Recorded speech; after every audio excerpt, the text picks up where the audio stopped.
Hi everyone, இது நம்ம measure of central டெண்டன்சியோட பார்ட் 2 வீடியோ.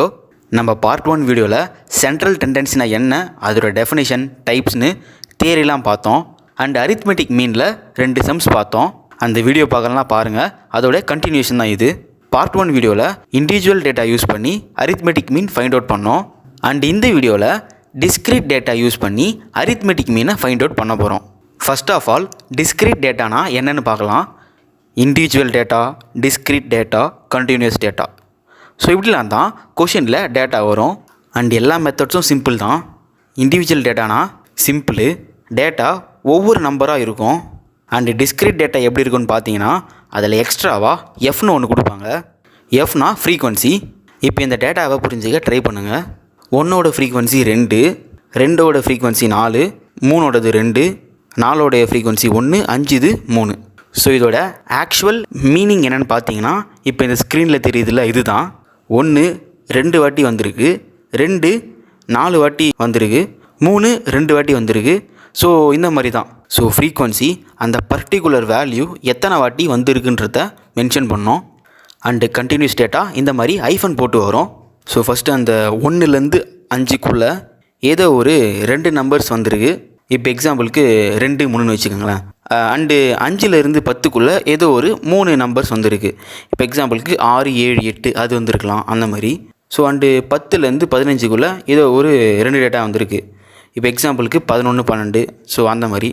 ஸோ இந்த மாதிரி இருக்கிறது தான் கண்டினியூஸ் டேட்டா. ஸோ இப்படிலாம் தான் கொஷினில் டேட்டா வரப்போகுது.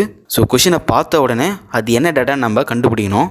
அண்ட் லாஸ்ட் வீடியோவில் இண்டிவிஜுவல் டேட்டா யூஸ் பண்ணி மீன் கண்டுபிடிச்சோம். அண்ட் இந்த வீடியோவில் டிஸ்க்ரீட் டேட்டா யூஸ் பண்ணி சம்ஸ்லாம் பார்க்கலாம். ஒரு டிஸ்க்ரீட் டேட்டாவை கொடுத்துருக்காங்க. ஸோ இப்போ இதுக்கு ஆன்சர் எப்படி கண்டுபிடிக்குன்னு சொல்லிட்டு பார்க்கலாம். ஸோ ஃபஸ்ட்டு சொல்யூஷனில் போட்டுக்கிறோம். அரித்மெட்டிக் மீன் அதோட ஃபார்முலாவை ரைட் பண்ணிக்கிறோம். டிஸ்க்ரீட் டேட்டாவாக இருந்ததுன்னா அதோட ஃபார்முலா வந்து x bar equal to summation fx divided by capital N. So discrete டேட்டாவாக இருந்ததுன்னா இந்த ஃபார்முலா தான் நம்ம யூஸ் பண்ண போகிறோம். இது நம்ம லாஸ்ட் வீடியோவில் யூஸ் பண்ண ஃபார்முலா மாதிரியே தான் இருக்கும். பட் இங்கே என்ன சேஞ்ச் ஆகுதுன்னு பார்த்தீங்கன்னா ஸ்மால் எண்ணுக்கு பதிலாக கேபிட்டல் என் சேஞ்ச் ஆகும். அண்டு சம்மேஷன் எக்ஸுக்கு பதில் சம்மேஷன் எஃப்எக்ஸ்ன்னு சொல்லிட்டு இருக்கும். யூஸ்வலாக நம்ம எக்ஸோட வேல்யூஸ் தானே ஆட் பண்ணிவிட்டு இந்த இடத்துல போடுவோம். இப்போ ஏன் புதுசாக இங்கே எஃப் கூட மல்டிபிள் பண்ண சொல்லியிருக்காங்கன்னு சொல்லிட்டு பார்த்தீங்கன்னா லாஸ்ட்டு சம், அதாவது இண்டிவிஜுவல் டேட்டாவில் எக்ஸ் வேல்யூஸ் மட்டும்தான் இருந்தது. பட் இங்கே டிஸ்க்ரீட்டில் எக்ஸு வித் அதோடைய ஃப்ரீக்வன்சியோடு இருக்குது. ஸோ 1ன்ற நம்பரு 16 வாட்டி இருக்குது. 1 1 1 1 அந்த மாதிரி. அண்டு 2 வந்து ஒரு 24 டைம்ஸ் இருக்குது, 3 29 டைம்ஸ் இருக்குது. ஸோ அந்த மாதிரி தான். ஸோ அதனால் ஒவ்வொரு வேல்யூஸையும் அதோட ஃப்ரீக்வன்சியால் மல்டிபிள் பண்ணிவிட்டு அதுக்கப்புறமா மொத்தத்தையும் ஆட் பண்ணணும். அதுதான் இந்த சம்மேஷன் எஃப்எக்ஸுக்கு மீனிங். அண்டு கேபிட்டல் என்னன்னு சொல்லிட்டு இப்போ இந்த டேபிள் சொல்கிறப்ப நான் சொல்கிறேன். ஸோ இப்போ இந்த ஃபார்முலா பாருங்கள், நம்மளுக்கு என்னென்ன வேணும்னு சொல்லிட்டு கண்டுபிடிச்சிக்கலாம். சம்மேஷன் எஃப்எக்ஸ் அது வேணும், அப்புறமா கேபிட்டல் என் வேணும். ஸோ சம்மேஷன் எஃப்எக்ஸ் கண்டுபிடித்துக்கு ஃபஸ்ட்டு எக்ஸ் வேல்யூஸ் எல்லாம் ரைட் பண்ணிக்கிறோம். அண்டு நெக்ஸ்ட்டு எஃப் வேல்யூஸையும் ரைட் பண்ணிக்கிறோம்.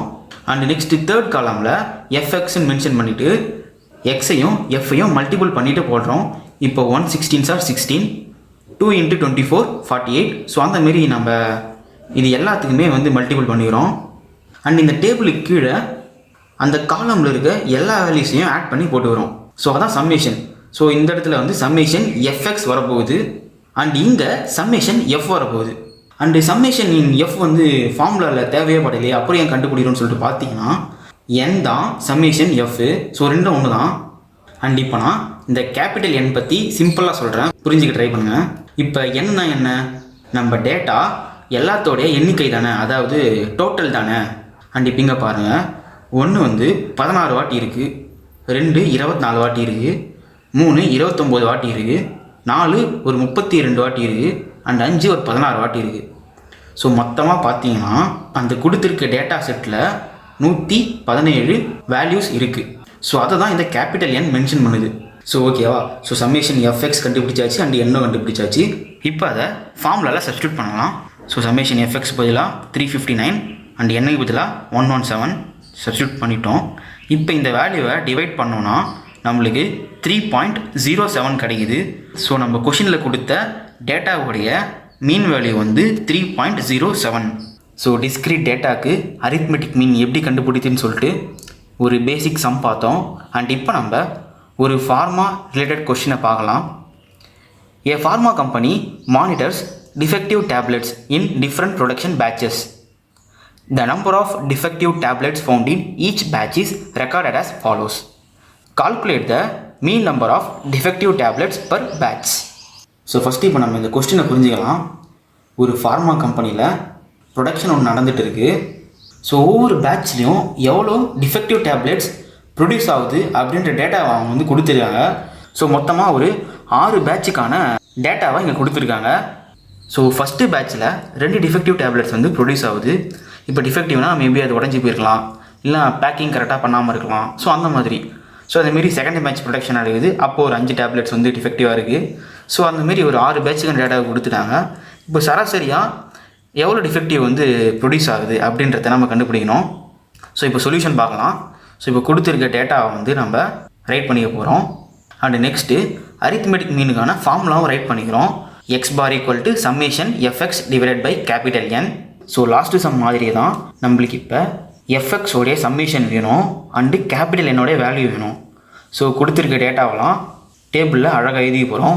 எக்ஸோட வேல்யூஸ், எஃபோட வேல்யூஸ் அண்டு எக்ஸையும் எஃப்ஐயும் மல்டிபிள் பண்ணி இங்கே ரைட் பண்ணிக்க போகிறோம். 1 2s are 2, 2 5s are 10, 3 3s are 9, 4 4s are 16, 5 6s are 30, 6 5s are 30. So இப்போ இது எல்லாத்துக்கும் சம்மேஷன் பண்ணுறோம். ஸோ சம்மேஷன் எஃப்எக்ஸோடைய வேல்யூ வந்து நம்மளுக்கு 97 வருது. ஸோ இது எல்லாத்தையும் டோட்டல் பண்ணால் நம்மளுக்கு 97 கிடச்சிருக்கு. அண்டு சம்மேஷன் எஃப்கான வேல்யூ 25 கிடைக்குது. இப்போ இந்த 2 வேல்யூஸையும் நம்ம ஃபார்முலாவில் சப்ஸ்டியூட் பண்ண போகிறோம். ஸோ 97 25ஆல் டிவைட் பண்ணால் நம்மளுக்கு 3.88 கிடைக்குது. ஸோ சராசரியாக அவங்க இது வரைக்கும் ப்ரொடக்ஷன் பண்ண அந்த 6 பேட்சில் 3.88 டிஃபெக்டிவ் டேப்லெட்ஸ் ப்ரொடியூஸ் ஆகுது. ஸோ அவ்வளோதான் காய்ஸ். நம்மளுடைய நெக்ஸ்ட் வீடியோவில் கண்டினியூஸ் டேட்டாவை யூஸ் பண்ணி அரித்மெட்டிக் மீன் எப்படி ஃபைண்ட் அவுட் பண்ணுறதுன்னு சொல்லிட்டு பார்க்கலாம். ஆனால் நம்ம வீடியோ பிடிச்சிருந்தா லைக் பண்ணுங்கள், கமெண்ட் பண்ணுங்கள். Thank you all. மறக்காமல் சர்ப்ரைஸ் பண்ணுங்கள். தேங்க்யூ.